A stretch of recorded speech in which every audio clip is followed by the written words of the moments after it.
Should now be hearing me and seeing what I see. And we have an excellent Vithika, the man who is about to spend a very long time on an unexpected vacation, which if you've been stuck on a cruise ship lately around the world, I imagine that's about what Odysseus felt like.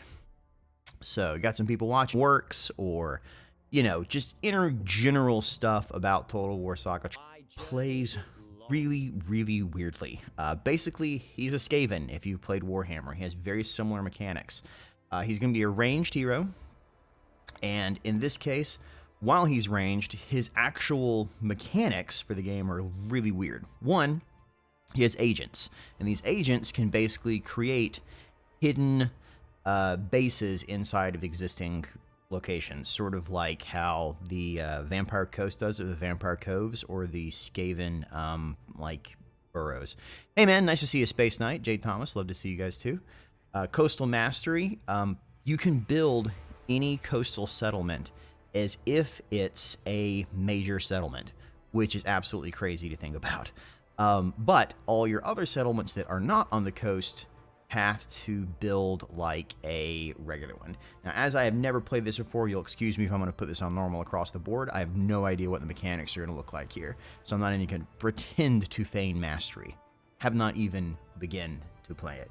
Glad you like the short commentary, man.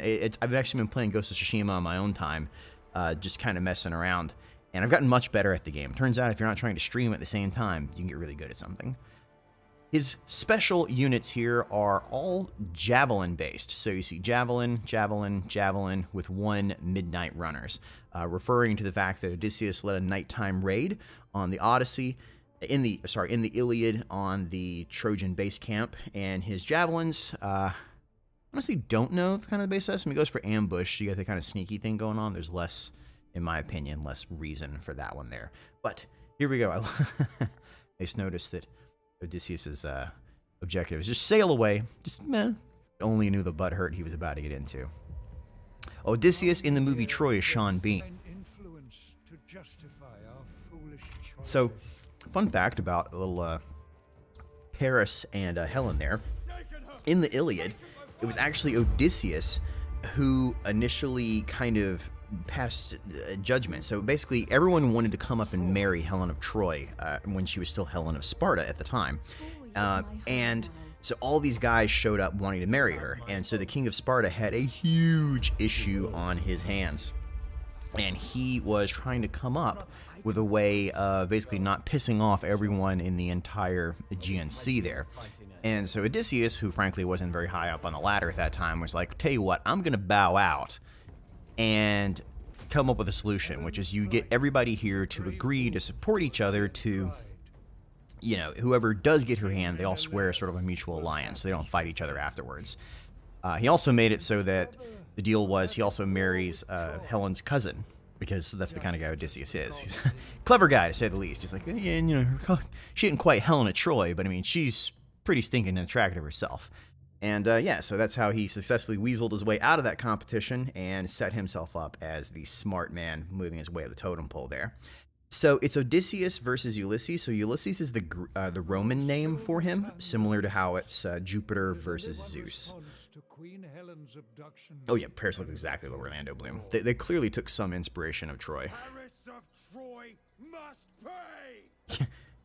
That's Menelaus right there, a little pissed off that he's had his wife taken from him and he's been cucked over in the corner. Troy thinks to slight me, but they will pay. I do think that guy, Agamemnon, zero cares about his brother, but we'll use this as an opportunity to attack and expand his power base. Wise and resourceful. Great heroes like Achilles himself will take heed of your... So what you just saw right there with the spear, wow, that's a really nice detail on their part. There's some really good details in the Troy stuff. They tend to really do their research. So Odysseus was actually in charge of recruiting Achilles because Achilles' mother hid him. He was like 17 at the time and very attractive, but she had also been told that basically if he goes to war, he'll die. So she had hid him on an island of women and had him disguise himself as a woman. And to find him, Odysseus went to the island and put out a bunch of really attractive dresses for all the women to peruse. And they also put down this one like beautifully crafted spear. And of course, Achilles being Achilles walks up. He's like, "Damn, that's a nice spear." And Odysseus is like, "Gotcha." And so when you see him walk up and throw him the spear right there, that's a nice little reference to that. Actually, very tiny, but there it goes. This man, he's just named Odysseus all the time for. I was hoping this game to be the best. Helpful review.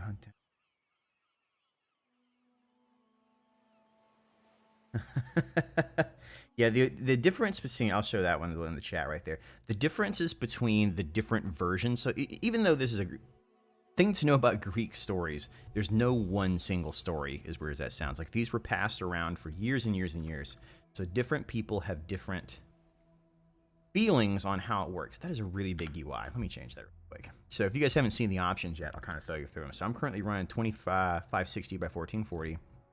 UI, I tend to put down to 180 just for myself. You'll notice this is with a GTX 1070. I'm able to max out pretty much everything. I mean, this is a very well optimized game. You also have the ability now to turn down arrow trails, which I just love, so you don't have these like weird laser beams all the time. So they're definitely making some changes that are for the better. I'll just put it that way.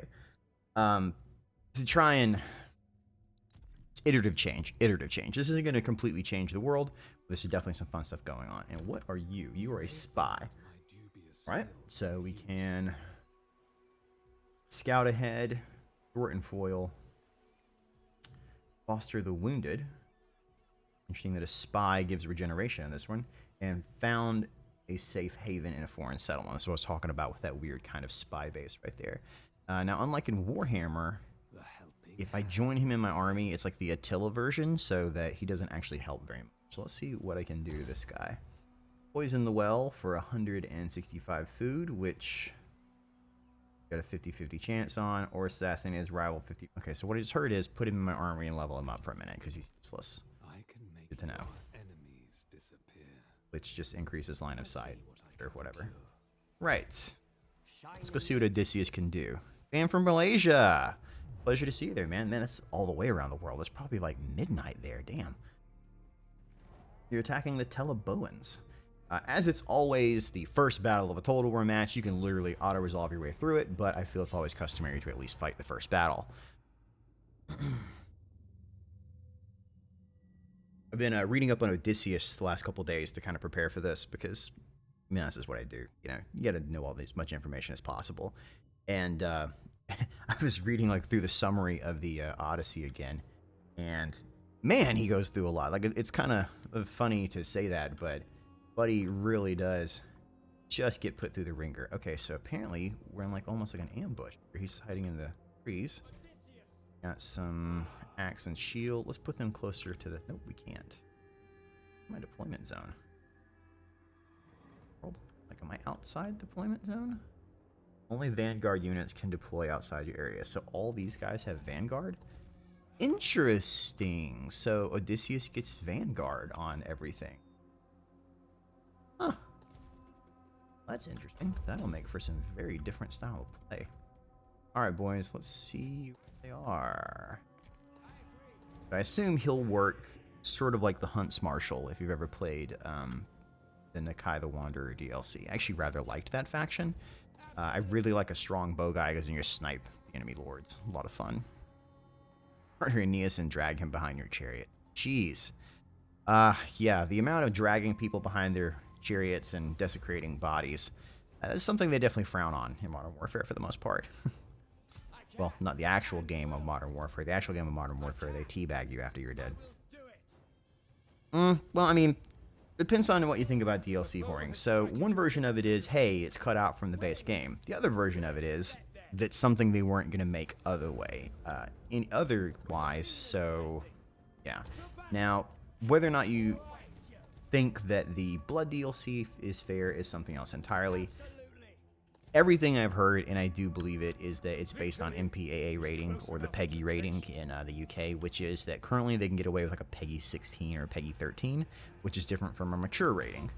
So, you know, if they start putting blood and dismemberment in there, it changes the rating of the game and also how they can classify it. Come on, you guys, do your thing. So, that's what I've heard. Whether or not that is entirely accurate or not, Who knows? Is he not shooting his bow? Does he not have a bow? I mean, he's got toggle fire at will on. Is he on, like, melee mode? Why would Odysseus be default on melee mode? That is so weird. You're gonna, like, I'm, like, shooting someone from 5 feet away. That's nice. Alright, you, that, you, this. And, man, his javelin guys are no joke. They're ripping people apart here. I don't have time to even do anything. To run out of ammo pretty quick.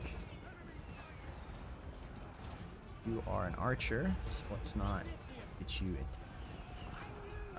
Ooh, the Flight of Artemis, called Runaway. Super Runaway. Oh, apparently it was not needed. Wow, that was a battle. So, beautiful thing about having an archer or ranged heavy faction, you just melt people in this one. This game really, you can see, shows just how powerful your ranged guys can be.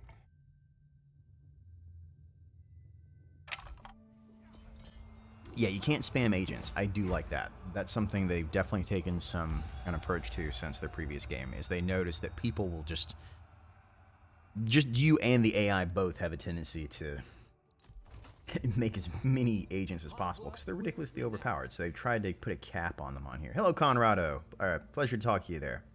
How big is the game in big gigabytes? I don't know. Let me check.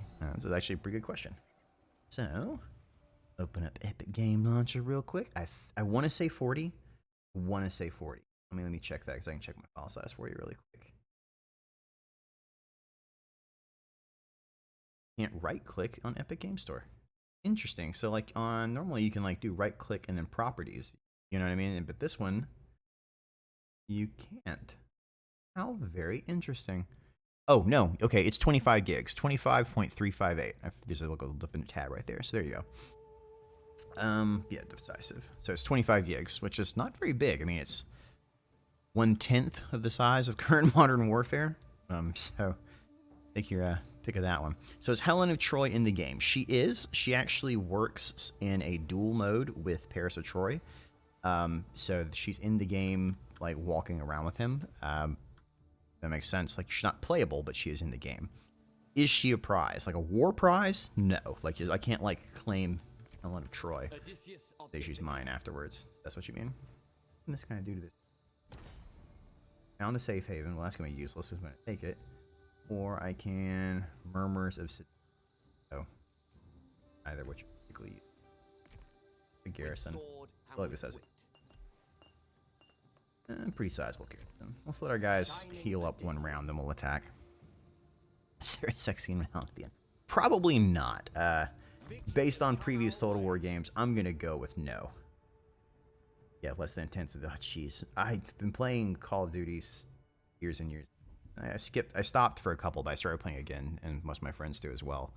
And the size of this game is just silly. I mean, when you're hitting over 250 gigs, you have a bloat issue. And if you look at it, I mean, the game isn't even that attractive in a lot of areas. It's just, I think, poor optimization, or I couldn't even tell, because it's not texture size, that's for damn sure. Engage the foe.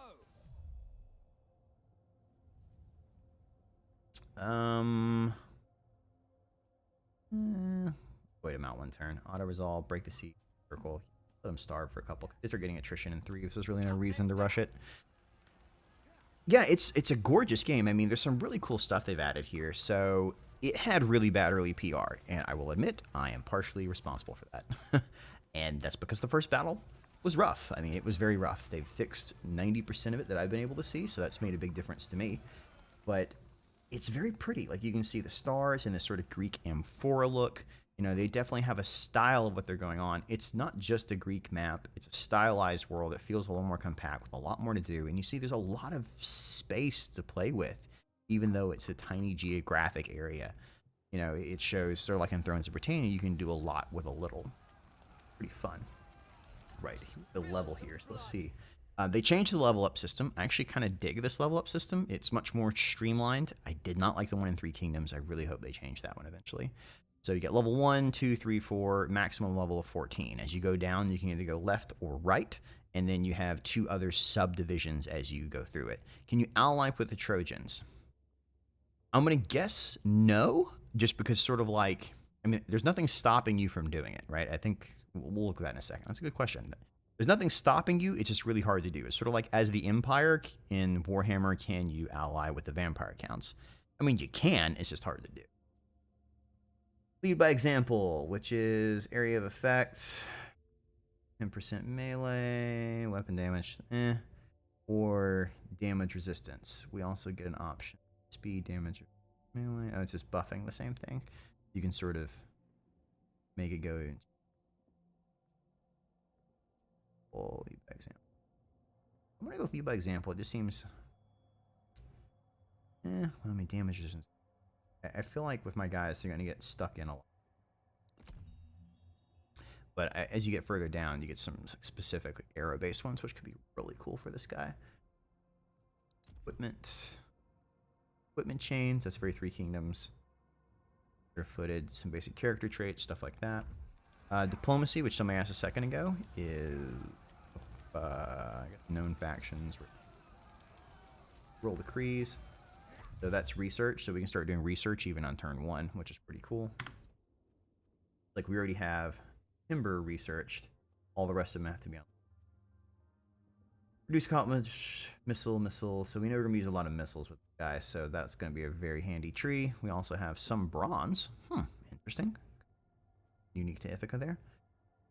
Action cost for all agents. Well, we're definitely going to be using agents a lot as Odysseus. That's really a good one to research, honestly, because we're going to be using that guy pretty early on to start colonizing the world there. Pick one sign to level up. The other system can't be picked. As far as I'm aware, yes. So if you'll notice, it's like bloop, locked. Like it's done. You know, you definitely got to pick one or the other. You played Dota 2. They have a similar level up style in there. That's how they're doing. Who's my favorite character in Troy? You know, it's funny. I didn't really have one before this. You know, I mean, it's just sort of when it's like I actually always liked Hector from the movie anyway, and then in the stories I always kind of. Hey, I felt bad for the guy. He definitely seemed to be the one, the honorable guy, is doing what he's supposed to. But reading through the Odyssey and the Iliad and all that recently, you gotta enjoy Odysseus, though, just because of the wily nature of it. I find him flawed in a way that a lot of the characters aren't. You know, a lot of what happens to him is completely brought on by the fact that, you know, he's kind of showboating, and he gets hit with a 10-year curse because of it. You know, I mean, the guy successfully managed to in the Trojan War in a single night. And so, you know, you think he's fine getting a little bit of a gloat on. But no, don't shout your name at the Cyclops as you sail away. It's a bad idea. Try and sneak up and do something. You guys taking attrition yet? One more turn, I take attrition. It's a minor village, so there's no walls or anything, but why not? Let's see what's going on in our actual towns here. So these are both seaports, so we can really up it. Sea is going to be very important in this one as far as food and growth. Don't see any reason to pop both those out, and we can build something new here as well. So this is clearly a farming-based community. This is like in Thrones of Britannia, where each one kind of has a specialization. So we've already gotten one. Double down on food, or we can start making actual infantry. Well, now all of these I believe can upgrade to the top tier. Building can only be destructed in a province capital. Okay, well that's interesting because I got the impression that all of his stuff were province capitals. So I guess they can build all the buildings, but they still have the same restrictions. That's really weird. I didn't expect that. You know what I mean? Like considering you can build anything anywhere, I kind of hoped the restriction would. So 300 food, negative growth. Well, that's lame. 5 all resources and food. And for sure, can't do the top one. Alright, man. I guess we'll go. More food. Weird. The negative stuff is always weird to me. It's like we're gonna bring in more grain. This is gonna make people unhappy. Like I get it, game, but still odd choice. Great Book of Grudges. Yeah, it's that one on the far right. Great Book of Grudges just helped me out on my my speculation video for the Wood Elves. So if you haven't seen his channel, I completely stole half of it from his video. I'm just going to be bluntly honest. I was like, my God, this man is a genius. I'm going to take that and say it was mine. That's how genius works. Now, I researched it separately and then happened to see this video and had a wonderful conversation with him about it. Is it worth playing over Warhammer 2? Well, there's nothing really happening in Warhammer 2 right now, so personally, yeah, of course. I mean, also, it's free. I mean, the Saga titles are never meant to be a 2-year game. This is meant to be good for about 6 months, in my opinion. You'll play each one of these characters once, get a very different style every time, and then you move on. You know, I mean, they're not going to be supporting this a year from now. I mean, they're going to do the DLCs, the most major DLCs, leading up probably to the Steam release. It's Steam release, they'll probably have one more DLC after that. And then that's it. They're done. I mean, what else can you do with a Total War Saga Troy? You know, we already know they're going to do an Ajax DLC pack. They'll do the Amazon's DLC pack. Maybe 1 or 2 more after that. I mean, but that's it, really. I mean, they're not going to do an entirely different area built off this. I mean, we're not going to do the Odyssey. Although I would love that. Actually, what are his objectives? I would love to see that his objectives are like win the Trojan War, and then when you win, it's like, congratulations, now you've lost because you're Odysseus, and you have 10 more, 10 more years of wandering around still. You know what? I'm just going to fight this because I don't really want to have to keep sitting here. Should have gone full mythology. The truth behind the myth approach is growing on me. It's interesting. So the thing is, full mythology is an easy sell. Definitely makes me wonder why they didn't go that route. But time, I totally get why this has its own sort of advantages too. Where are my skirmisher guys? All right, you guys are both going to skirmish for me. I'm going to turn off auto skirmish because you're terrible at it. And let's go. Okay. Flank, flank, forward, forward. Shoot that guy in the face. Great. The foe has sighted your hidden units.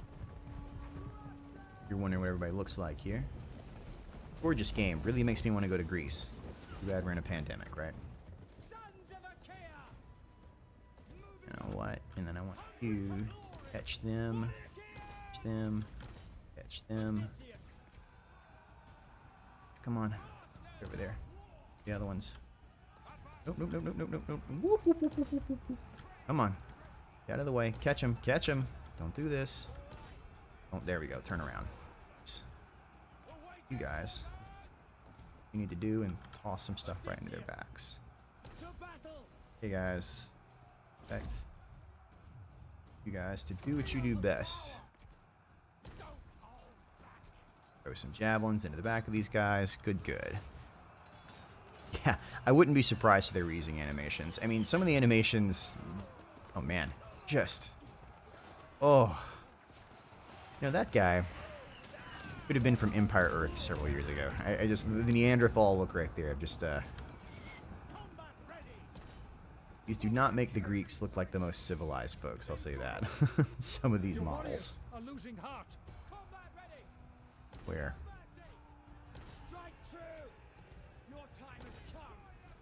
Right, come on. You guys, let's get over here and throw into those flanks. These javelins are really eating folks over here. Thanks for the stream. Sold in the game. Well, you know what? Considering it's free, it's really easy to be sold on. That's the thing. It's like I tell people. It's like, you don't like it? That's okay. I mean, it's free. Don't worry about it, you know? So just pick it up on that game, and you'll be on that day, and you'll be fine. Hard to argue with free. Now, the weird thing about this game, though, is people recover easily in a way that throws me off. So, like, we were throwing javelins right into the back of that guy. You'd think right now that he would be pretty much done, but there we have it. Like, his defense is just taken on the chest. Ooh, dodge, nice. Ooh, good animation there. So the oversized weapons is weird when you look at them close up, but even like 10 feet up in the air, it's nice. It's sort of like the fact that the Statue of Liberty isn't actually correct proportions. You don't think about that, but even the David, you know, the head is really big than the compared to the feet, specifically because it's meant to be looked at from above. And I think the designers here know that if you're floating over the air, you know, you want to see those spears. But if you get in close, you're like, oh, those spears are way too big. Most people don't stop to zoom in unless they're making videos like me. So, it doesn't really come up as much. You die. Please. You come here, throw at him. You come here, throw at him. You get out of the fight. That's not what you're there for. And throw at him. Yeah, I suspect they will add more type duel animations in Warhammer 3. They've been exceedingly popular, especially these kind of like semi-duels here where it's not official. Man, I love that. This is like they're bouncing off of him. I mean, it's bronze. I mean, that would happen unless he gets drilled directly. I kind of dig they're doing that. But I think these sort of like one-on-one like set piece animations right there are much more likely. I don't think we'll get something like in Three Kingdoms where it's a set challenge. So definitely... You know, what do they plan to charge after day 1? They have not announced that, humorously enough. My guess is $40, because 40 is what they charge for Thrones of Britannia, and I don't see people saying this is a $60 title. You know what I mean? Like, it's not a full release. So, it's going to be hard to sell it that way. Occupy, loot, I mean, we're going to be here for a while, so let's go Occupy. It doesn't look like a mobile game. I'm not sure what mobile game you're playing, man, but I want your phone. That's one of those really easy comments that people make. This doesn't look like any mobile game I've ever seen. So, appreciate the comment, but yeah. Let's see. Got some poisoned arrows, all that kind of fun stuff. Anything I need to repair? Nope, but I can instantly upgrade. That's nice. Some Orion going on in my life. Let's check out politics. Rare politics. Heroes, provinces, factions. Politics used to be down here. I'm not crazy, right? Like, diplomacy. There it is. It's weird they've kind of separated the two out. So, Sparta and me are pretty cool. They brought back the quick deal, which I really like. It makes everything a lot easier. So, non-aggression, military, defensive, military, offer confederation, peace treaty. That no one wants to do a... So... Things odd happen. Hold on. Okay. I wanted to do a trade agreement. So I'm like... The negotiate button was down here. I'm not sure what's on the left. They've changed the UI since I played the first one, so it's sort of throwing me off here. Access, confederation, single barter, break, join war. Are trade agreements intrinsic now? No.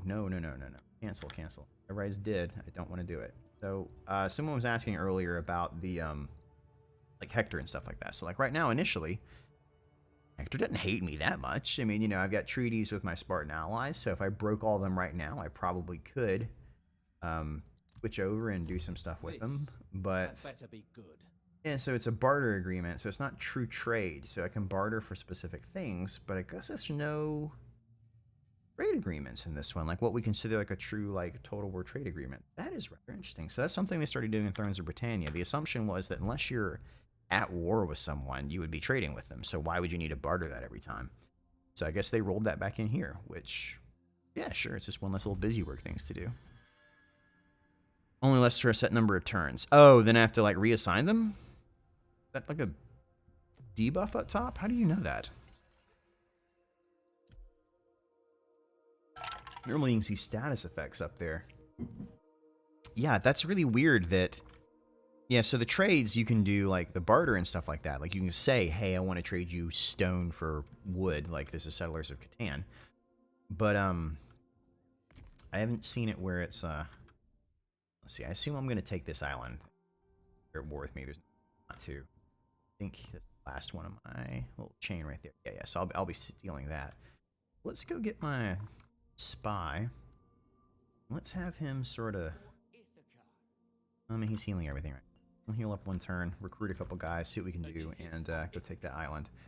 What do we got? Islanders, axe and shield. That's useless. Sword skirmishers, we've been using these guys. They've been doing the heavy work. Young spears, and slinger. How long till you can... long time. Right, so it looks like we're just going to have to make do with what we have. Odysseus Fine, coming. whatever. Sword skirmisher. I guess because they're lightweight, that's no actual heavy. I don't think he gets a lot of heavyweight guys. This could really suck. That's alright. Of course. Make do with what we have. Some slingers, which are going to suck in comparison. Alright. Like slingers. We'll just kind of keep doing this. Yeah, Shogun 2 has not aged as well as... In some aspects, it looks good in a lot of ways. Some of their modes are especially still fun. So here's what I was talking about with those bartering. So this guy's willing to offer me 455 wood for a peace treaty. Now, the problem is, if I agree to this right now, I'm never going to get that island back. I made that mistake in advance. So what I'm going to do right here is I'm going to counteroffer. I'm going to say, you can... None of these work for me. So I'm going to say, piss off. Just no. Just going to outright decline. So it'd be cool to get that, but he's strength rank 86, and I want his island for myself. So there's no particular reason to bother with any of that. Skirmishers, construction costs, treasure hall, agent ranks, defense. You know what? Early game food is super important. We're not hurting for food right now.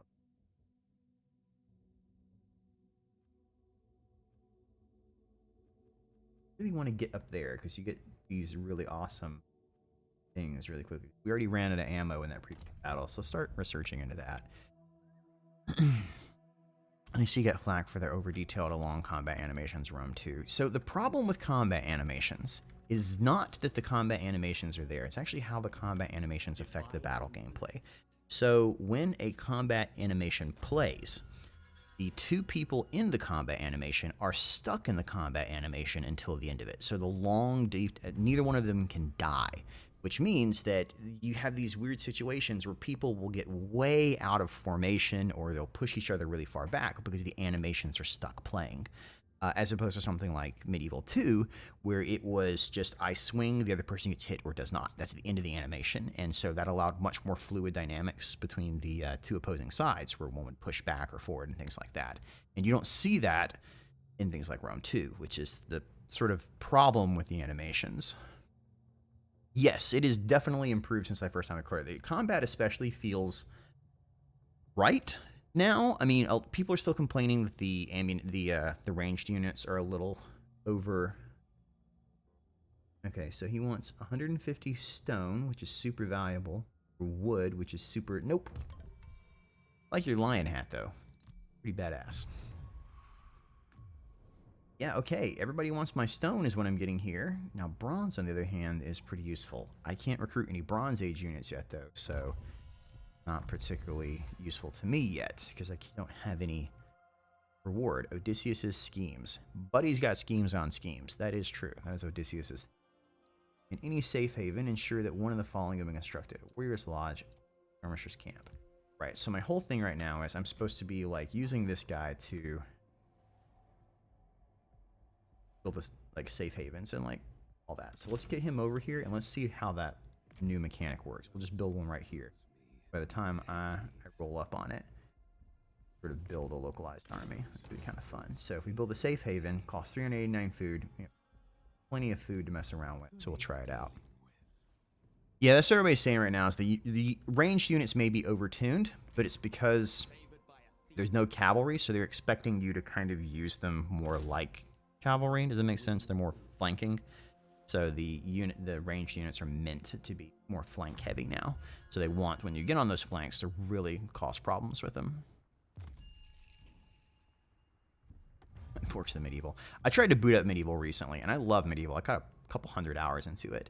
And man, you're getting desperate, aren't you, buddy? Oh, you want some peace? Huh? Want a little bit of peace? Can you just you know, no, there's no none of these are join my confederation, so what I just heard is no. You can see the writing on the wall. It's unfortunate you've been programmed to die, but there you go. Elite unit has become available in the recruitment tool if we upgrade any settlement to its maximum level. These are the breadcrumb quests they have in every single one of these things. Spit in the face, go in epic typical as let's see how many of these can fit into a single game. Oh.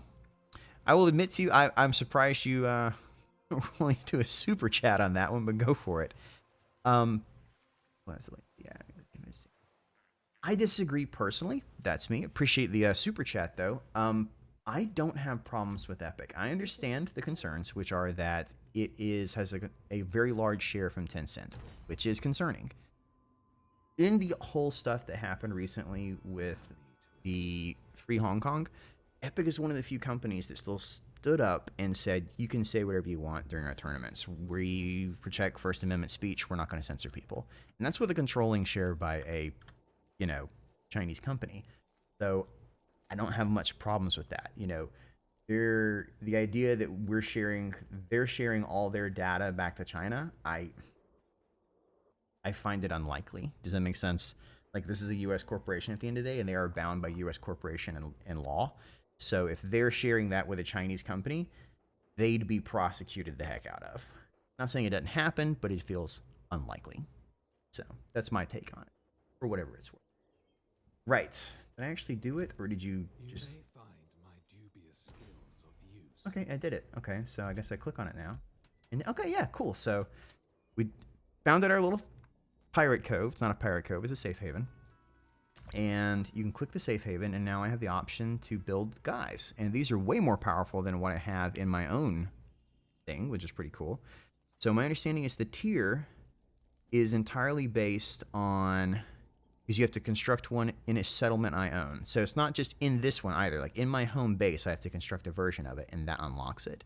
That's why it's especially important that we build like a, islanders or skirmishers as soon as possible. But now I can do a warrior's lodge, which gets me, and here's my skirmishers. Hey, my ambushers. These are the guys I wanted so bad. So how does this work? So what does this do? Unlocks recruitment of these guys. So I can recruit in his territory now if I do this right. Oh, that is very cool. So when I get there, I'm basically just going to show up and recruit guys off of his shore. That is actually pretty fun. Yeah, so that's something Joker Style asked. Aren't ranged the only ones that can flank unflankable? That's been one of the new changes they've pushed forward, is that unflankable units are still now vulnerable to ranged fire. And like I said, they're kind of positioning them into the same peg, I guess, hole, whatever you want to say, that cavalry used to play. Wait a minute, you want me to pay you to not go to war? You have a really high opinion of yourself, Polynexos. I'm impressed that you think that that's how this works. It's not. But I like your confidence, bud. You get points for that. Love your content, Joker Style 00 says, and since I'm still curious, what do you think is the biggest non-combat improvement True's made since his first look? Non-combat. So when I first got to play it, it was all combat-based. Hey, just like sally out and attack me just now? Oh man, suck. You know what? I feel like it's alright if Odysseus runs away. I'm just gonna be honest. Like, that feels like something Odysseus would do. He's like, maybe not. So everything I saw in the first look was combat based. Visuals and combat based. Are they both about to try and attack me? Oh, this is gonna suck. Am I about to lose my streamed campaign? Oh my god.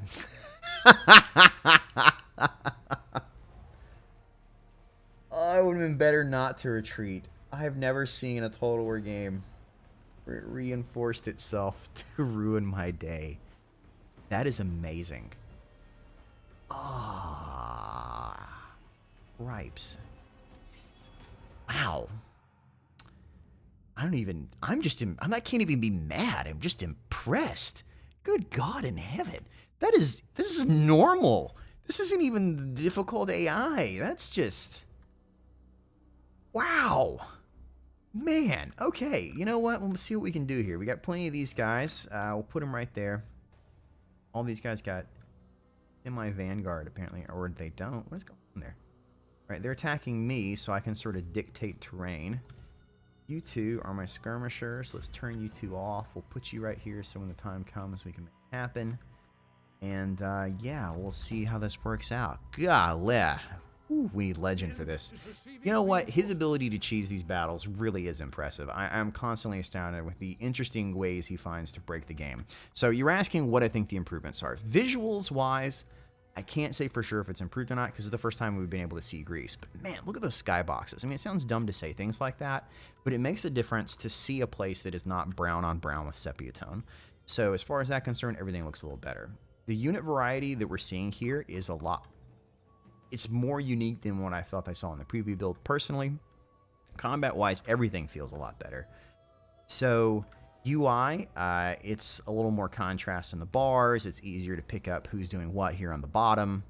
You know, all kind of stuff like that. So a lot of little minor things. It's clearly they heard the feedback. They did their level best to try and do something to address all the things we were saying. So we didn't... I personally didn't say a lot of polite things. So I tried to couch it in a critique, though, that was something that they could operate on. You know what I mean? Because I do believe that Total War makes good games at the end of the day. I enjoy them. Otherwise, I wouldn't cover them. I don't play something I don't enjoy. It's a waste of my time and yours. So it's cool to see they did invest some time to try and improve it. Does this guy shoot like a ballista or just like a single bow? Let's see what happens here. Oh! That's nice. That's a ballista hitting is what the answer is. You know, if you don't even think about Odysseus, his bow was renowned that no one could string it. You know, just a really rock-solid sucker who could string a really heavyweight bow and apparently knock people on their backsides with it. So that's really cool that they have that reflected there. It's a nice little thing. Can you show more Aeneas, or are you allowed to do Achaeans? I'm only allowed to do the Greek factions until the 13th or the 10th, one of those 2 days. I'm sorry, I can't recall. It's in a letter, NDA. Yeah, we're allowed to stream the other guys in a couple days. Right now, it's just Greeks. So like when I fail this here in about 2 seconds, I can switch over and try somebody else. Because we'll see if I manage it. Oh man, hey, these guys are throwing. Oh, they're sword skirmishers. Oh, these are friggin' Lothern Sea Guard. Oh, that is cool. Okay, hold on. Pause. Right. I didn't realize sword skirmishers were Lothern Sea Guard. That is awesome. Okay, so I might be able to win this, actually. Okay, cool. Oh, man, that makes a ton of difference as to what's possible. Your hero is under attack. Yeah, I'll bet he is. Anybody gets close, you can Lothern Seaguard him again. So I guess they may be more like Hastati, actually, from Rome, too, because they don't seem to still be firing, so you probably only get like 1 or 2 options there. Countercharge. Get him. Hide him in the tall grass. Right, you guys. Alright, everybody's trying to flank me. Nope, back up. Shoot it. Enough, guys. Run. Just go. Right, apparently everyone wanted to go to the flank instead of actually attacking me head on. Well, they do outnumber me 3 to 1. Why should they play fair? Yep, that was me. That's my fault. Most powerful units are about to get flanked instantly. Oh, that sucks. I did not expect them all to go to the left. I was so surprised at what was happening. Well, I'm sure they are. They're all dying in massive droves. That would definitely do it. I can't believe this is normal in that. Good God.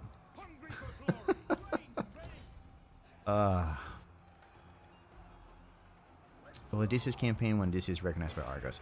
Good question. Actually, not sure what his victory objectives are. So I'm still with the very. They don't really tell you what his ultimate objective is when you start the game. So I imagine, like everybody else, it's hey, you know, take back Troy. I do wonder if his is also like return home, which would be just sort of a slap in the face, but also kind of funny. Yep. Super runaway. You got this, man. Kite these guys all. Any of them. Oh, man. Yeah, not quite the punch of Stadi have in melee. That is true. It's cool, though, that he gets, you know, because he's the javelin guy, he gets sort of a javelin option really early on. You know, knowing that he's going to need that, really. Pass on yourself. That's good.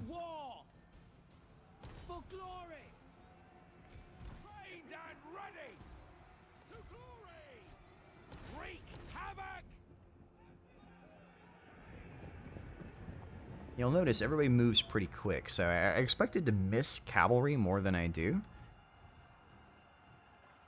My impression so far is the factions do not feel samey. If nothing else, because so Joker Style Doubler asked, is this going to run into the same problem with Three Kingdoms, or everybody feels the same? Thus far, the difference between the Trojan and the Greek factions has felt pretty significant to me. Like, even just playing this for a couple minutes here, Odysseus plays very different than my Menelaus campaign did. Like, I'm not depending on heavy infantry. I'm much more already kind of leaning into range. Like, he gets sword skirmishers at the beginning, which are a skirmisher unit versus just spear guys. So that's just on the same side, you know, giving a very different versions of reality there. Hey, Odysseus. I don't think we can win this, bud. Is there a way to, like, super you run away? Is there, like, a retreat just you? Either be like a withdraw. Withdraw? Nope. So I think, though, that this game works like Warhammer, where even if you lose, your main guys go into a wounded state for... Oh, here's what you missed, Supreme Squared. I get ambushed on turn 4 by 2 different armies on normal, and I'm about to recreate Odysseus. I don't know. Pick one of his 10 adventures, one of his 10 years worth of adventures, where he just gets plowed across the Aegean. Yeah, so these are much more the naturalistic, you know, it's no set duel, but you'll notice people kind of pop up around it right there. They're like, oh yeah, watch them fight, this is awesome, which it is. Interestingly, you can tell the audio's improved as well. I can kind of complain last time it was really tinky, like it sounded really like extra high treble, but there's some really good like sound right there. Yeah, that sucks. Everything about that sucks.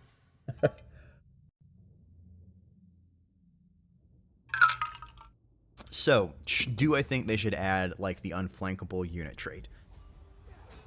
So, you'll notice none of the units we've encountered so far are unflankable. That's one of those things that I also was very worried about. That if you start adding unflankable, you start adding into some weird mechanics really quick. The impression that I get is only like the top tier units have something like, oh hey Almighty Youth, yeah I know you. You're my Discord.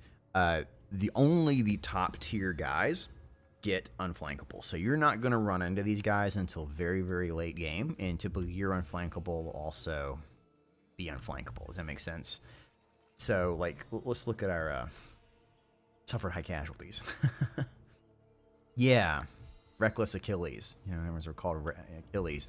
And useless at sea. Well, I mean, that's technically true.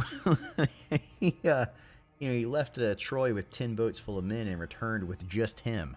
So, yeah, not exactly what I would call a mariner, ironically, there. All right, so we're talking about the different types of units you encounter, though. So, unbreakable, right? So, these guys are Warriors of Ithaca, Sword and Shield, medium, has special weapon. Not unbreakable, though, right? So, we'll go back. We'll take a look at somebody else there. And I don't even know if he gets unbreakable, guys. Nope, that's skirmishing again. Skirmishing. It's interesting. His main warrior line is all skirmisher based. That's really interesting. So these are all skirmisher, swiftfoot, skirmish. Man, he's an entire faction based on skirmishing. That is really interesting. Light spear, cool, bowman. That's it. So Odysseus doesn't even get access to an unbreakable, an unflankable, unbreakable unit. All his stuff is based around doing the exact opposite of that, and that's just within the Greek faction, which is really surprising to me. Actually, I didn't realize you guys were all like heavy skirmishers. This is literally a Hastati, like Briarii line, which except it still ends with skirmisher. Huh, that's really cool. Actually, I'm going to invest into this. Yeah, mucho hit and run. That he is actually kind of like Norska. If you guys play Warhammer, very Norska in a way, which I didn't expect right there. All right, so definitely want to upgrade that thing. Expect a counterattack soon. And we'll go from there. So do these guys level up the same way? Yeah, they do. So we got Pathfinder, which is more movement range. Success to all actions. Well, I mean, yeah. Yeah, it's pretty wild he's supposed to be played. Yeah, it's a very different play style than what I expected for Odysseus. It's, as they said right there, it's a very different play style. It's constantly out there, constantly. What am I fighting with? Sword skirmishers again. See, he's got this heavy infantry right here in the mediums, and Just didn't have a weight counter a second ago. I'm a weight counter. Guy's back. He's still sure. I'm just gonna have to auto resolve it because it's gonna do right there. It's just yeah. Well, I mean, what else have more range? I feel like these skirmishers have short range and high missile AP. So I do wonder if this is how the sort of the reworked Wood Elves will play more like. This is actually pretty interesting in a way that I didn't expect there. Oh, did you just like sack it and leave? Oh, no, of course you didn't. Still there.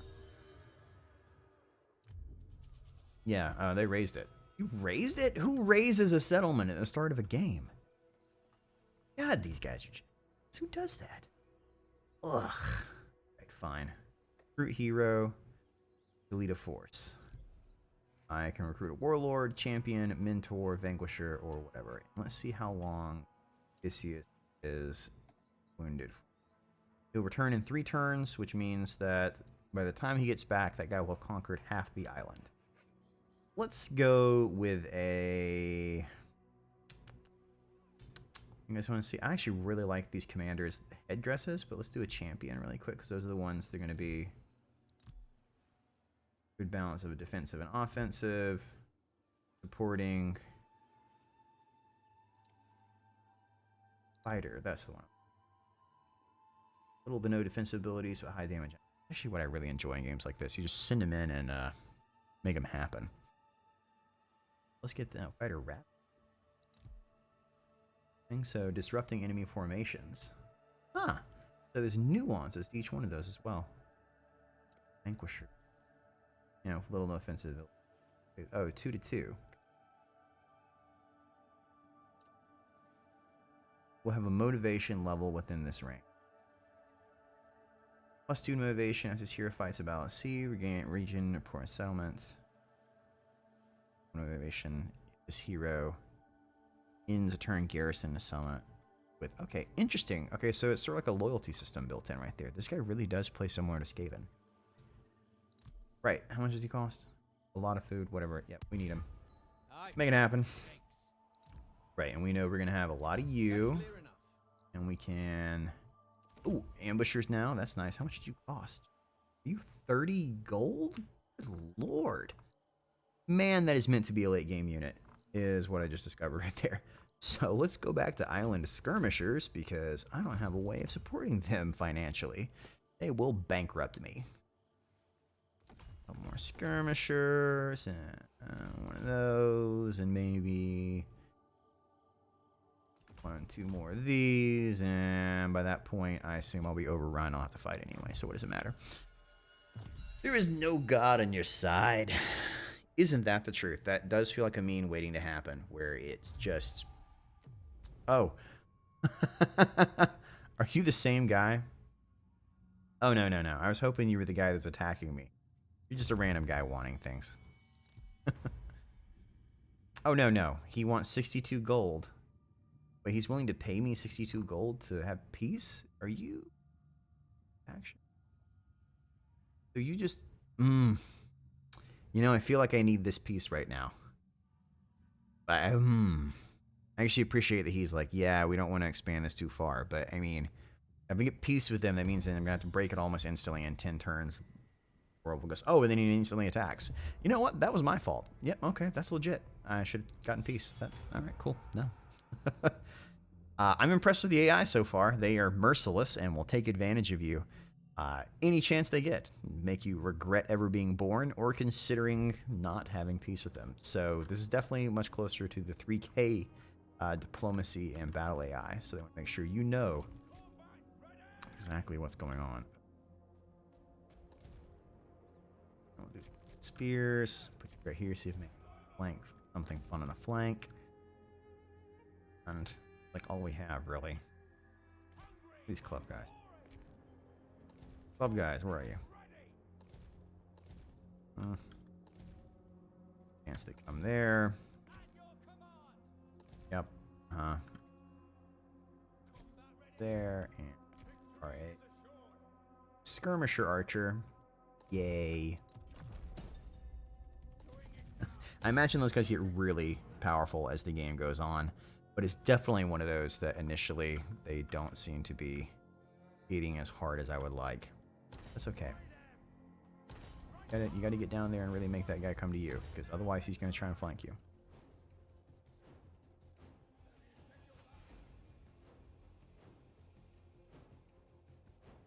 They are all going that way. Okay, reposition. Cool, we got this.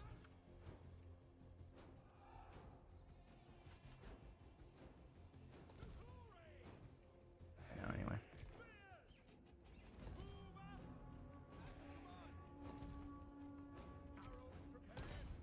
Yeah, you got this, bud. Just sort of The foe has sighted your hidden units. do your thing here. Because you're gonna need to hurry. Is this game worth getting? Where are all the mythical units? What are they? I actually can show you when we go back to the god screen in a second. They list them all right.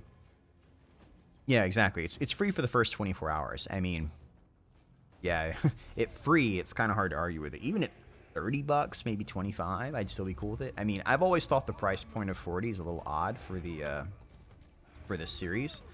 Personally, it's so it's kind of hard to say, is it worth it at full price? I don't know. Haven't played it all the way through. But for free, I mean, that's an easy recommendation, isn't it? Am I enjoying it? Well, I'm not enjoying getting butt, and I did get it in a fair way, though, and the mistakes I'm making are costing me, which makes me want to, as earlier, I'm not sure this is meant to be for long periods. You know, I mean, it's a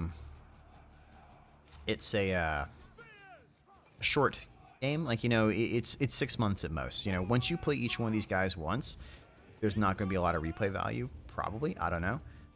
The multiplayer isn't out yet. Multiplayer doesn't get released until November. That'll add a little extra boost. Let's see if we can get around fast enough to actually do this. I don't know. Find out. Come on, run, go, make this happen. Go.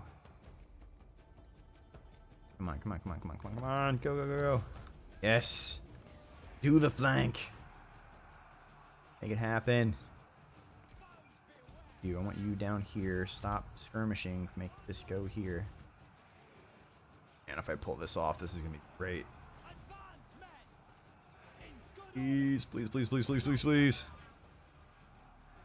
Come on, move, move. Go, go, go, go, go, go, go, go, go, go, go, go, go. Run faster. Well, so it's no secret that Total War has basically become annualized, sort of like an Assassin's Creed. So this is their yearly release. Part of it, so not basically every 2 years you have a major release, and they wanted something that they could put in the middle, you know, and that's where I think the Saga titles sort of came into existence, is how can we find something to put there to make happen in the meantime.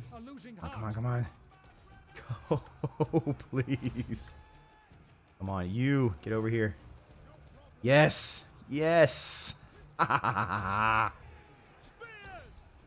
What are you going to do now? You're getting flanked.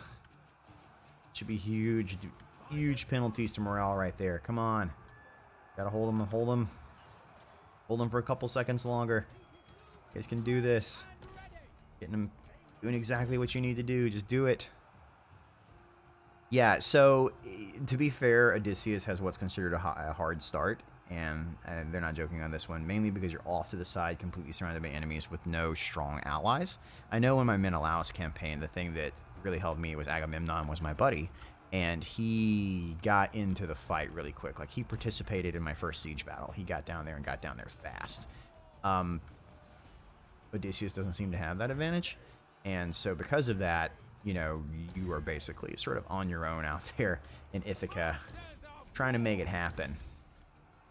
Use your siege bow. Come on, man. You got this. Let's see what you look like with your bow. Do you actually have a proper reload animation? Let's see what happens here.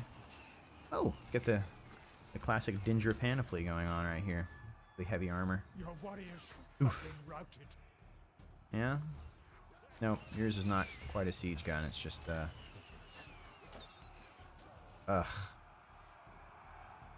you'll notice the length of the battles has changed drastically. I had time to screw something up, reposition, get back in, and it's still happening. I dig this speed. I know a lot of people might consider it too slow, but I mean, we've been fighting for, what, 6 minutes? I don't know. It feels like longer. God.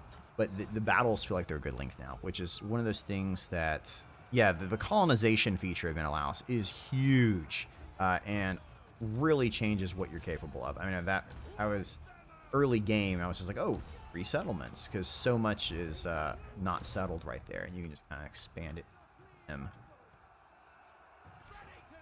So like, yeah, the light versus medium. I'm disappointed that unit push still hasn't come back. Where, you know, these guys, because they're heavier, these guys should have slowly retreated or something this whole time. They shouldn't have been able to hold that line against them. I would have loved to have seen that sort of dynamic put back in, but I suspect it's a limitation of the engine currently. I haven't seen that since Medieval 2, and in fact, none of them, since they switched over to the Empire engine, have been able to do that, so I'm not entirely sure it's even possible anymore with what they're doing. Health bars look kind of weird. You mean like over top of them? So there's a lot of information right there, which can be a bit confusing. So, come on. You know what? Skirmish. You're skirmishers. Do the thing you do.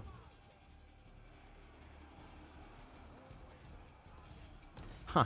Apparently, me sitting there throwing javelins into those back of those guys actually did the trick. Which is startling. I did not expect that. I literally just kind of gave up on that and went and watched the fight for a minute, and apparently we won in the meantime. Yay for flanking! Ugh. So if you're wondering if this is accurate Bronze Age combat, because I imagine some of you are. So some of the shields definitely are. This style, especially the Diplon, the weird cow hide shield, is definitely correct. There's a lot of supposition that what we should really be seeing is much more like skirmish gameplay. Like, you know, you're not going to see massed armies in this period for the most part. It should much more be guys riding in on chariots, throwing some stuff, running away. Any kind of huge warfare with hundreds and hundreds of people takes a very regimented society to make it happen. And there's a lot... Basically, people don't believe you could have gotten a couple 100,000 people to participate, you know, a couple 10,000 people to participate in the Battle of Troy, because there's not that much expendable labor. You make the generals full units like in 3K. You know, I really hoped there was going to be a records mode versus, you know, a records and a fantasy mode. Basically, I won that. Holy wow. My most favorite part after the battlefield is you can kind of look around. I always thought that was really interesting, even in the first Total War. So you can look around the battlefield and kind of see where the major things happen. So clearly, big fight there, big fight there, big fight there. After the Battle of Marathon, the Spartans arrived late in a 490, I think it was. And they walked across the battlefield, and afterwards went up to the Athenian commanders and said it was a good fight. And they remarked about, you know, the battle tactics they used. And it was one of those things I never quite understood until I played a Total War game, because you can actually tell where the bodies fall. And where the bodies fall indicate areas of hard fighting versus, obviously, people running away or skirmishing or things like that. And so you can actually recreate a battlefield based on where you find the bodies. So it's perfectly possible for someone to walk up on it and say, yeah, I fully understand how you fought it. You can actually learn things from Total War games, is what I'm saying, I guess. But yeah, there's no records mode where you could have full general units. It's going to be nothing but heroic units, which, if nothing else, does actually fit with the period. Like I was saying, that they kind of expected it was much more heroic-based combat. That's where why you get these big names. You know, these are the guys that have the dog in the fights. They go in, they make it happen, and everyone else is just sort of there for, like, cheering. Don't know much about Troy. Are there mythical units like Medusa or something? Yeah, there are. I'll actually show them to you. The gods. The gods. The gods. The gods. The gods. It's called the Divine Will system. Right, so which we can see right now. You'll notice I have no Divine Will. I have the favor of no one right now, because I am just the worst. But as you level up, you get things like the Corybantes, which it says, so you get Divine Will level 3. You unlock Corybantes from Hera, which are, I think, a medium weight unit that's like an elite medium weight unit. This gives you the Minotaur, which is a single entity heavyweight guy, which you've seen in trailers and stuff like that. This one gives you Spartoi, which should probably be really heavy spearmen. This one unlocks a Seer, which is a like super level caster, The Gorgon, which you're talking about Medusa, is more Gorgon and Medusa are synonymous. Medusa was a type of Gorgon.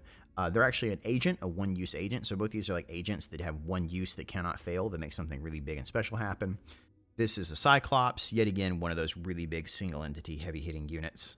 And the Satyr is another one of the super agents. And there are also mythical units kind of scattered around the map. I know that when I was playing as Paris, I encountered some harpies somewhere right around here. Like one of these islands was a harpy island, so you can recruit harpies off that island. And as I recall, I think centaurs, actually, might be able to see it on this little map. So they actually have a map similar to Shogun 2 that sort of shows you what you're coming up on, where resources are. So like we know there's bronze here. That's actually really cool. I didn't see that until just now.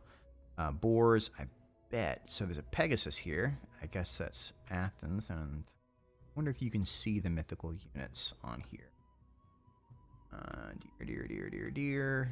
Deer. Sort of seer location. There's a bear. Bear. I guess those are probably province-based, opposed to actual stuff. But yeah, so they you can recruit various mythical units around the map as well. Giants, especially, are one of the ones you come across that I saw on H for Havoc stream yesterday. All right. We will win through. Right. Might undo all this. Can I reinforce my other town real quick? Might as well just. Right away. Herpes, yeah. They're a female javelin unit that's really quick. So, single barter. They demand 1,000 food. But that sounds like a great deal and all, but no. Diplomacy, single barter. They offering me bronze. Like, use bronze for anything right now, so it doesn't matter. Yeah, the map is really pretty, and they definitely put a lot of effort into that. I love the way the Aegean Sea looks with like that blue on the green. It's not just one color anymore. It, you know, as it changes, as you get closer to the shore. I mean, there's fish in the water. There's algae. That's gorgeous. That's just stinking gorgeous, and it cannot be undervalued. You do with you. I like I do to make murmurs of sedition useful. Assassinate rival. Chance to assassinate 9%. Well, that's just useful too. Useful if you were better at it, but you're not, aren't you? Improve this any further? Nope, I just can build the one. So if I go build that in another person's province, it apparently also unlocks from my own. Guess let's see what's going on here. So, small island to north of me has sirens. Like up here, this one? Interesting, I'm not sure. Yeah, it's funny because you don't really find out until you take it. Will we get Persia as a DLC in this game? So, map expansion is definitely a possibility. You'll notice it's pretty hard locked to the right here, though. Like, it's nothing but trees. So, it's possible we could expand into Anatolia. I almost wondered if we would get down to, like, the, you know, sorry. Oh, man, I want to call it Levant, but I know that's not the right word. You know, the Syria and Israel and Egypt and all that down through there. It's not the Middle East. I guess it's sort of like the Near East is the term people use, but you know what I'm talking about right there. And kind of get that more hooked down. I don't see it really happening, though, because the game does seem to be focused much more on the Trojan side, like the Troy aspect of the Iliad as opposed to the outlying stuff. They're not trying to make a Bronze Age game. That makes sense. It's definitely focused on Total War. So I suspect that I wouldn't hold my breath for a map expansion, I'll put it that way. Air found it. Yeah, he would. He's very good at this game. He's been playing for a very long time. Someone else declare war on me? Yeah, that's cute. One of those kind of games. Could there be Italy for an Aeneas? Like I said, it's possible. I would not expect it. Good night. Like, I don't want to have to give this guy. They're offering me money to have peace. But if I accept that peace, you know what? Sure, man. Like, clearly, I'm just going to have to give up fighting you despite everything right there. Boot you and Huh, nope, I have to recruit separately. Alright, well, good to know. So, yeah, you can just bring him back just fine. Obviously, bring back him as fast as possible. So while you guys over here... Move it. Just have you nearby. Ever faithful. That's impossible. Favored by Athena. Game definitely punishes you for the wrong decision. Of course. Which, that's the wrong decision. Certainly. And definitely upgrade this sooner. So this takes bronze, and recruiting them also takes bronze now. But I've got a pretty good supply of bronze, so I think we're okay. Odysseus in general seems to have pretty good kind of flow as far as cash goes. 15% ammunition to all missile units. More food. Recruitment cost of all medium infantry. Well, that's useless. We have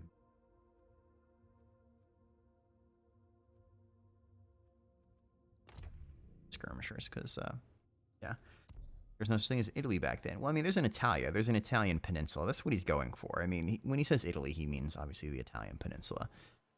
So, yeah.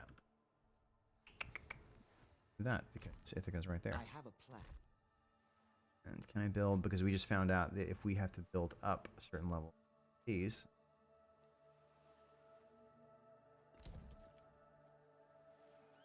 start building.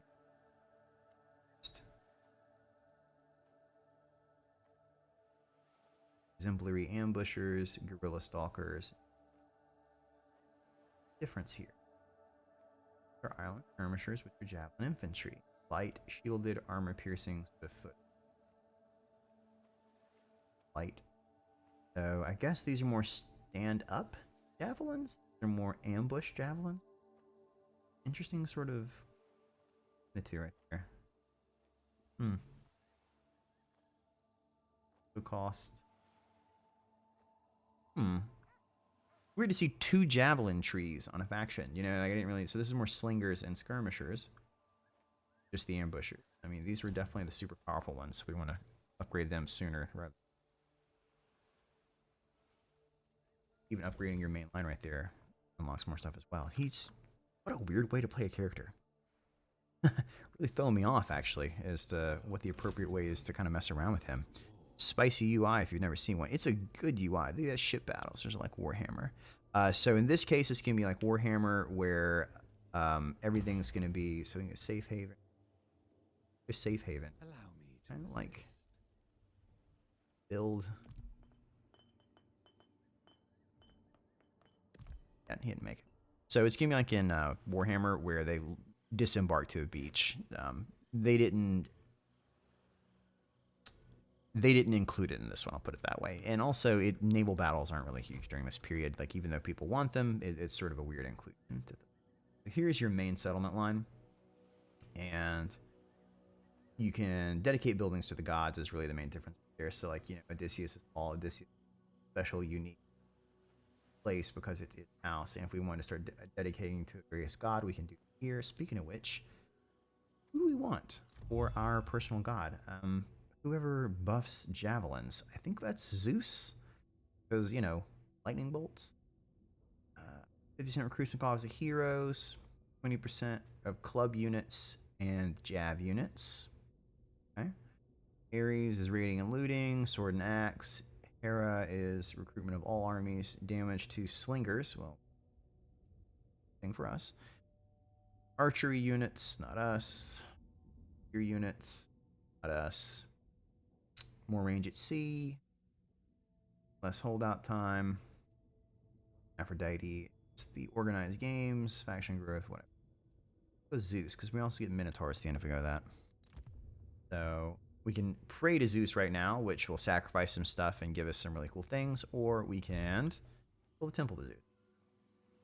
Some benefits. Yeah. I want to see the difference between these two. So, like, renowned slinger, renowned skirmish, right? So he has 15, 95, 30. So 15 ammunition, 95 range. 15, 95, 30. So much more range and missile damage, but obviously morale is higher on the right. Speed, higher on the right. Melee attack and defense is higher on the right. Damage, higher on the right. But armor is not either. I think this line just sort of feels useless in comparison. I'm afraid of Zeus. Yeah, and definitely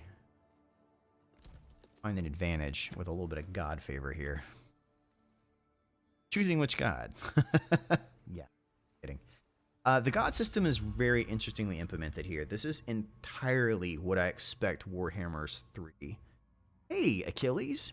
You know what, bud? I need to start currying favor with you. So I'm going to accept that. Because I need a strong ally. So let's start getting you on our side, because we could use a wrecking ball.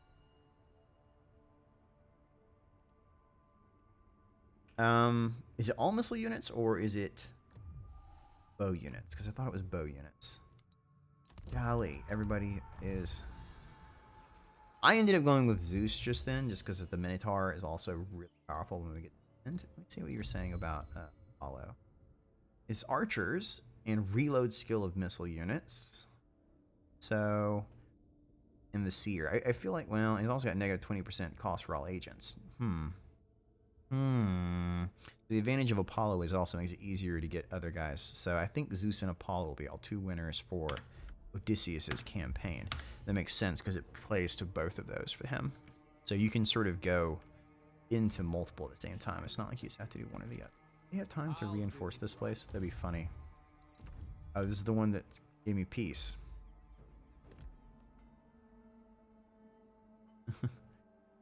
A different group of people?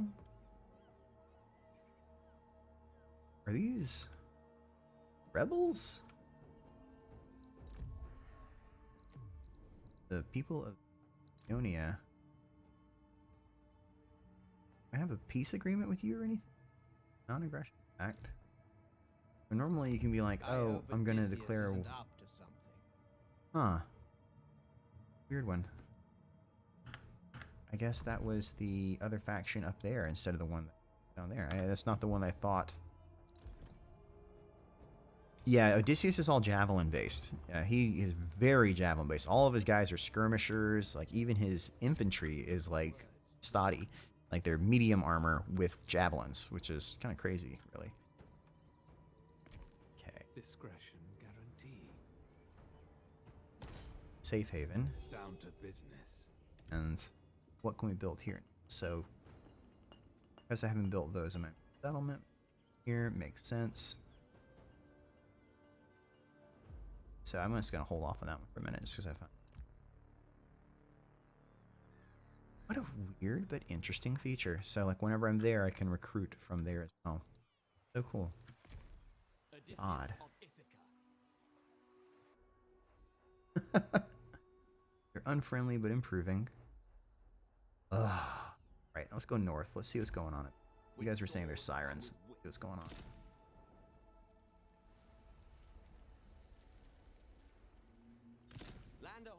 Land next turn.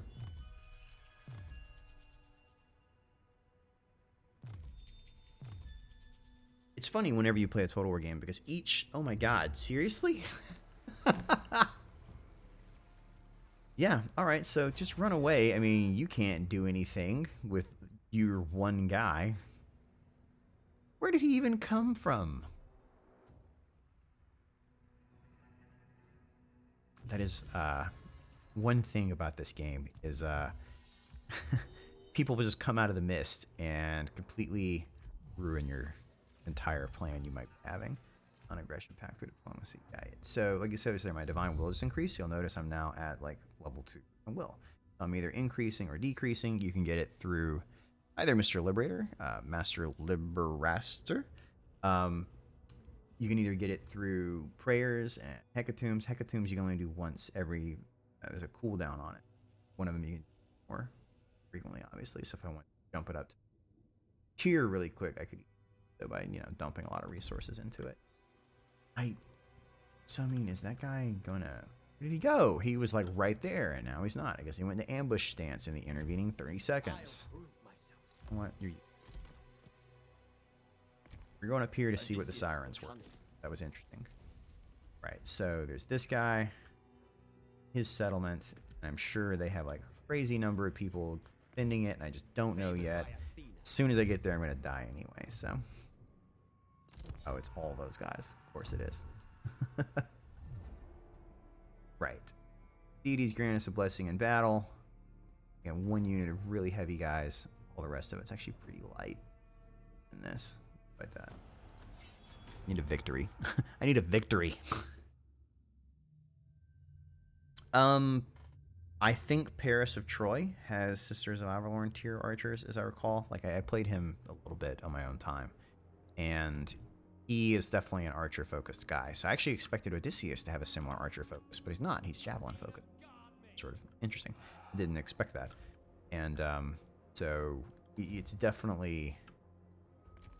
Did you guys not get Vanguard deployment? Oh, interesting. So those guys get Vanguard deployment, my other ones do not. Huh. Expected that right there. They are technically range units into a base of formation in the middle, especially. It's like everybody formation. Yeah, it's just everybody formation. I wasn't sure if that was a sort of like a hybrid formation because these are hybrid guys. If you could make like bow guys in the front or something. Okay. There. Let's go to the middle. Sap. Come on. Go. Yeah, all right, Paris is definitely based on a much more archer focus, and you can feel that. Yeah, Troy in general, in my experience, has heavier infantry, like early on, much slower. Now the Greeks feel more aggressive as a concept. Turn off skirmish mode, because guys to want you to do when I want you to do it, not later.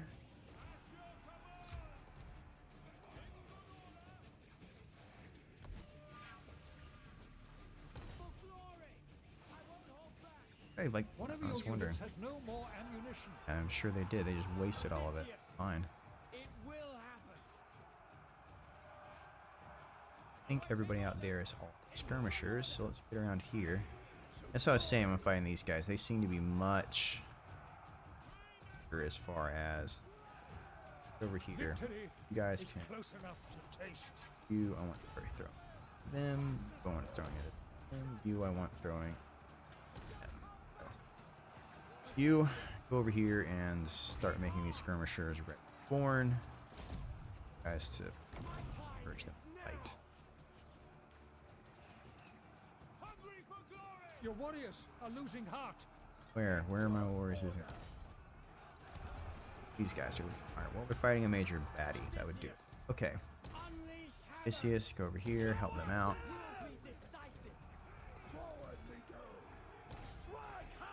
I'm going to have these guys just sort of keep chasing everybody that way. You guys come over here.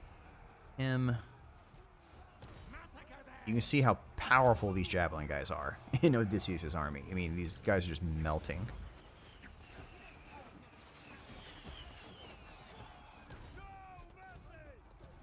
Keep on running, actually. Just run past them. Let the javelins take care of it. Watch this. Boop. Yeah. Wow. Yeah, that's nice. That feels good. Just letting the javelins do their javelin thing. Alright, you need to go down here and help. You need to go and attack. Oh, victory. Man, that was a really lopsided victory. It's funny. You either do really well in these battles, or you do really poorly in these battles. My personal favorite battle style, I either like a good hard cavalry focus or I like archer focus. I really enjoyed the England playstyle in Medieval 2. That was always probably one of my favorite playstyles, where you just have a really hard line that just kind of draws itself right there that does not break, and then you just lob enough arrows over it to blot out the sun. I've always really enjoyed that. As I've gotten a little older, though, getting a good cavalry charge in is really, really satisfying in and of itself, where you can really land something and just watch it smash under you. Now, there is cavalry in this game, but obviously you have to work really hard to get at. Okay, hey, you guys were saying there's harpies, or no, sirens up here. I'm really close what this is going to be. So, thank you for that tip, by the way. So, Leficus. And you can build... Nope, it's under building browser. Typically, it's under military or special. There it is right there. So, a Siren's Cove. And the Siren's Cove unlocks Sirens, which are a light forest fighter with a special missile. And so it looks like they're slingers. You can see by their icon right there. So, I think those are the ones that you were recently on Total War subreddit that had surprisingly scantily clad, as all sirens should be, I suppose. There's nothing like tempting men onto the rocks to die with boobs. Yeah, normally the battles are not that quick, ladding splits. Just so you know, like, that was a really, that's the shortest battle I've had by far playing this game. I just happened to go around the edge of them right there and just wail them with javelins. That is should not be considered an average battle.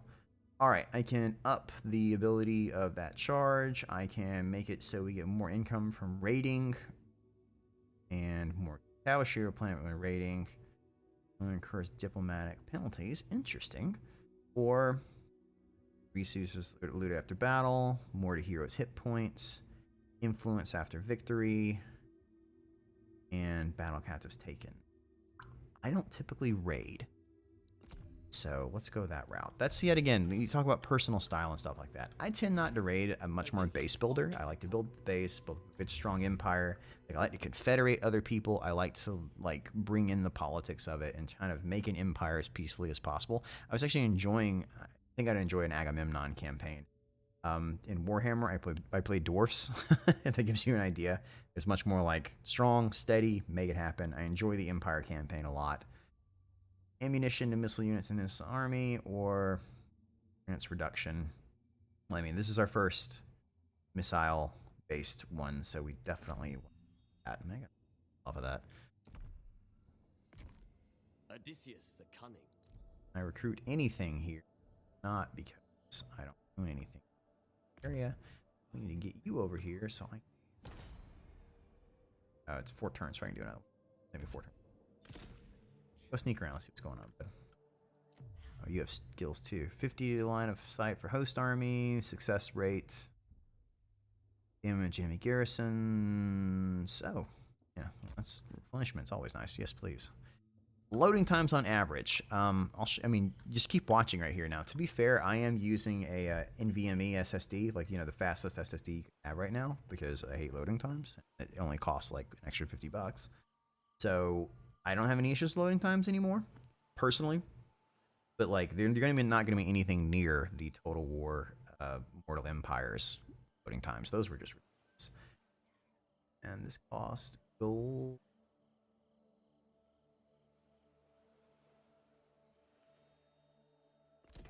Spend that money.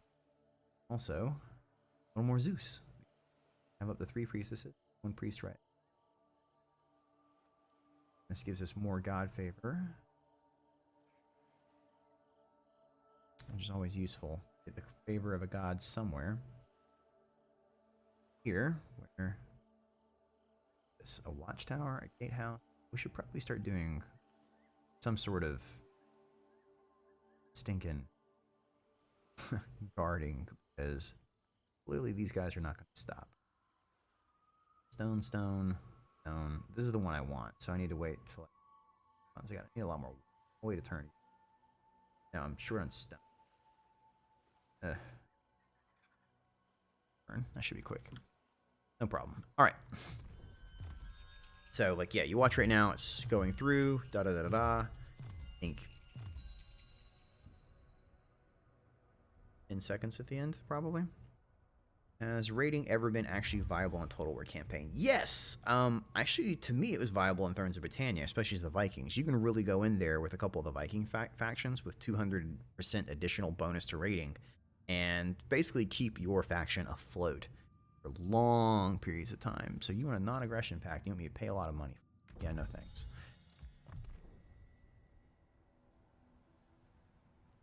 Diplomacy wars definitely work. Can we gain special equipment such as Achilles' shield? Yes, you can. Now, I'm not sure if you can steal other people's equipment, but I know you can get equipment because there's equipment slots on these guys and are getting ready to attack.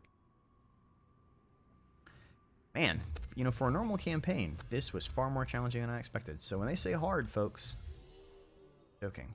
Couple choice incorrect movements, and your life will completely fall.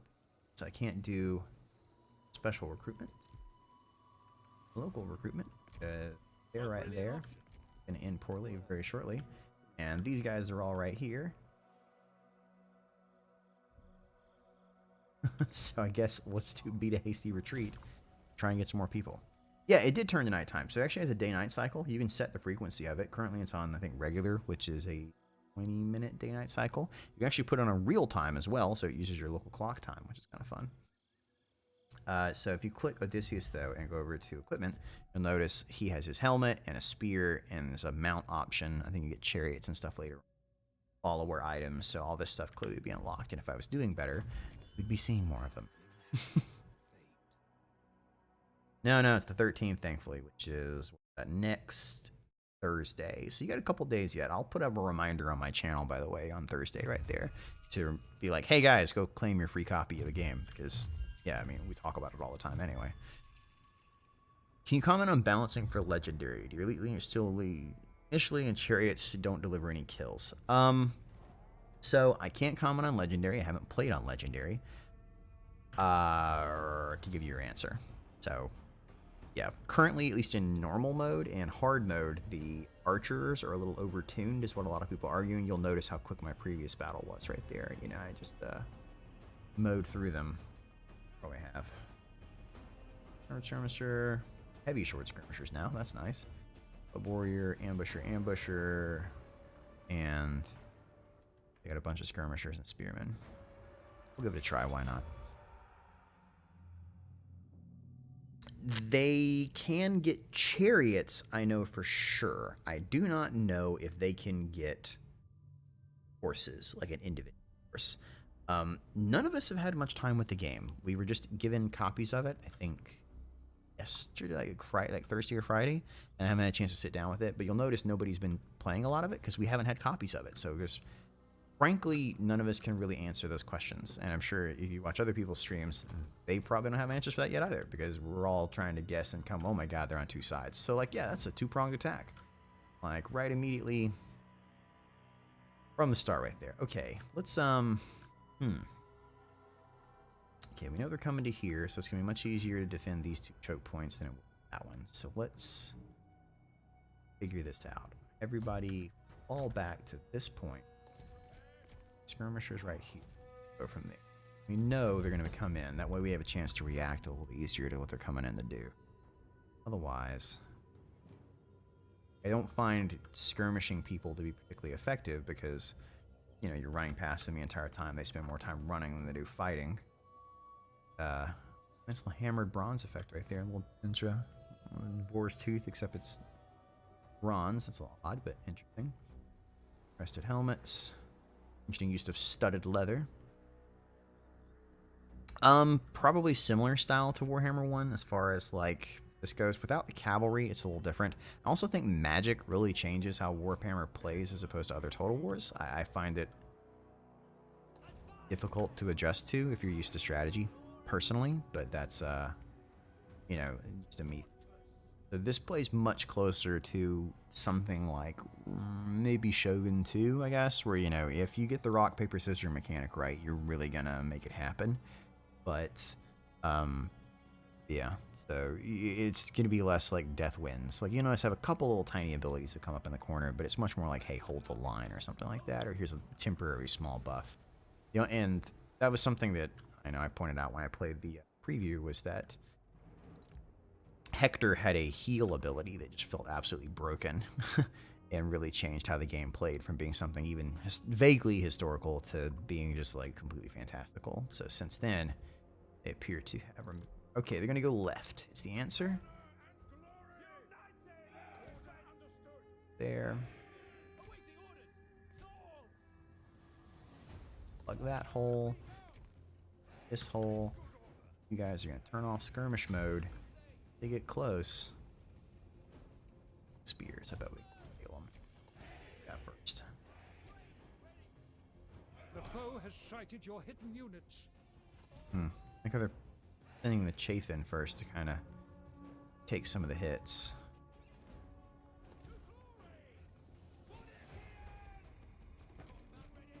You guys go. Boom, throw him, hit him, go.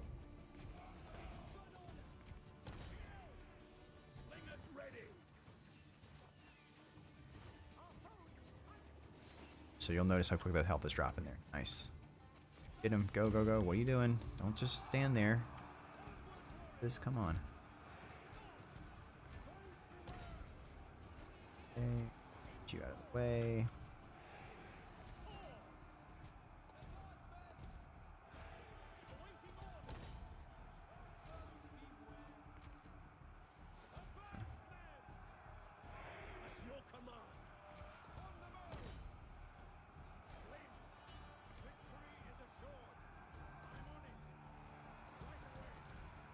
Kill. Broken, they're routed. That's fine. That's good.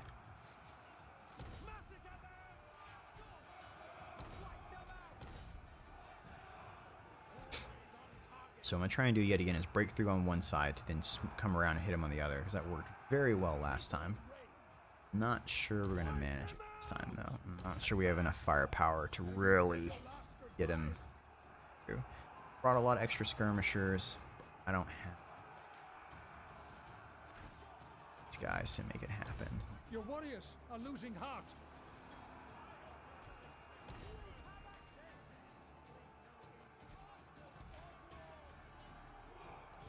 Go. Go, go, go, go. Happens. Yep. You guys are going to break too quick. You guys, get over here. Come on, go, go, go. Run, run, run. Not playing Skaven Whack Riders. Yeah, yet again, that's where kind of the magic thing, you know, it's nice to go. I like a return to a little more deep strategy, and this is definitely bringing it in. Like, I feel like if I'm losing, it's my fault. You know, oh, he just buffed them. You know, occasionally you get a little bit of magic, but it's very low magic. It's not, oh, are those giants? Oh, man. Look at that. All right, so these are giant vanguards. So let's see what we got here with giants. This is one of the mythological units you'll come across. These are big, interesting, sounding like pseudo-Norse looking guys, you know. A little bit of Canaanite looking guys. That's one of the things that they talk about in the Old Testament at certain points. It's like, you know, certain guys looking like giants, you know, the land of giants and what that looks like. So it's interesting that they kind of went for a Middle Eastern inspired look there. Big, hairy looking guys. And they absolutely wreck. That's fun. So, yeah, mythological units. Didn't realize there was one of those fighting against me, but you'll notice instantly the problem that they cause.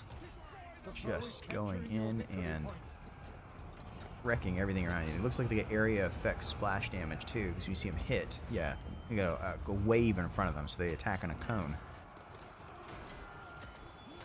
Got those cast-heavy maces, which are historical, actually. They're fun to see. These mace heads that are made out of like really heavy stone, and yeah, you can imagine they're basically sledgehammers, but those were a type of mace. So you I love the hair on these guys' backs.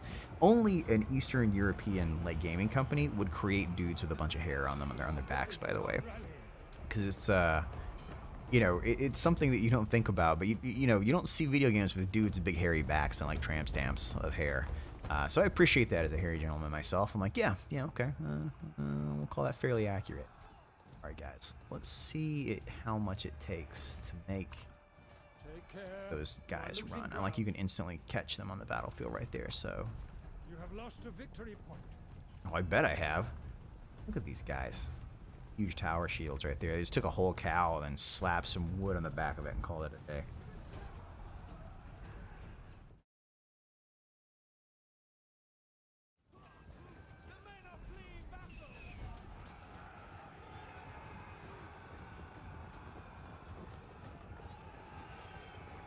I was really hoping to go into like the details of like the life of Odysseus and stuff like that as I sailed across the Aegean.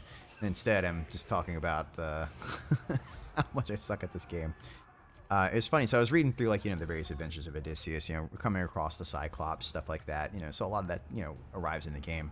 And I think a lot of people, at least in America, their first kind of touchstone with the Odyssey was the 1990s miniseries, which was very fun. But as I was watching through it, I was like, man, there's some really kind of fun stuff in here. I don't remember it being particularly great at the time, but watching back through it now, they really had a lot of production value and love for what they were creating. I know, right? Like, you want to hear that, equal representation for people with back hair. It's, I'm sure, one of those top tier objectives on everybody's now.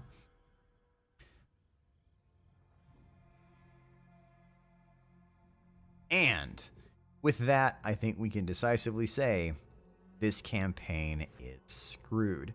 Normally, you could say, hey, we can set a Legend of Total War or something like that, but he isn't covering Troy, which, understand why. He had some pretty good reasons. So, Odysseus, battle with Odysseus, and every skirmisher known to man. I like how they're not even, like, pretending that I can win the battle. We'll just auto-resolve at this point. You don't like seeing your hero get chopped in the head. But yeah, you can definitely tell they're missing that blood right there. Just how much AI cheat with the economy. So interestingly, I'm going to back out to kind of answer that question because there's a really straightforward answer. So I will... Do I want to save my progress? Hell no. How do I join the Discord? It's on the main page. So if you go to, like, my YouTube page, like at the top up there, there should be, like, on the main page a little Discord link at the top. So if we go to campaign, new, we'll click on the Greek factions. But when they let you choose difficulty, like if we're going to play Achilles, I actually kind of want to play Achilles just because I like that hyper-aggressive style for, like, my main hero. I like my main hero to be really powerful and base an army around them. I think that can be interesting. But interestingly, his units are very sort of medium weight. So, like, even though, like, all of them are also hyper aggressive, which sort of makes sense, but it makes it so that you don't have that really strong basis there. But anywho, to answer your question on campaign difficulty, it actually tells you right here what the AI is going to get as far as bonuses go. So for normal, it's like enemy factions are not affected by significant penalties or bonuses and plan their moves with greater care. Enemy force receives no penalties, offering a reasonable level of challenge. Yeah, that's the one I typically play normal or maybe hard normal. Because when you start bumping up things like hard, enemy forces are smarter, tougher, and have higher morale. Meaning they're going to have a defensive bonus right there. They're going to have a morale bonus, right? When you get to veteran, yeah, same kind of thing. So put it on something as high as legendary here, and significantly lower army upkeep costs. AI factions will field more armies, meaning they don't have the same limits you do. They have a campaign speed bonus, which is hilarious. While enjoying many other bonuses as well. I mean, they tell you here right off the bat exactly what you're going to be in for. I actually really liked the beta branch from Warhammer 2 earlier in the year, where it's like easy, medium, hard isn't really correct anymore. It's more like, what level of cheat do you want your AI to have against you, right? So it's like you said, it's very clear, straightforward words right there. It's not really easy, medium, hard anymore. It's more like I think they put it like they put very fast, normal, slow, very slow, because it's really how far you're going to push away in the game. Well, I can't give you a complete verdict. I mean, I haven't played the whole thing yet. I just played one guy for about 20 minutes, 2 hours right there, or an hour. Overall, I'm enjoying it, and especially for free. Hey man, go for it. So, oh, all right, well, that's perfect timing.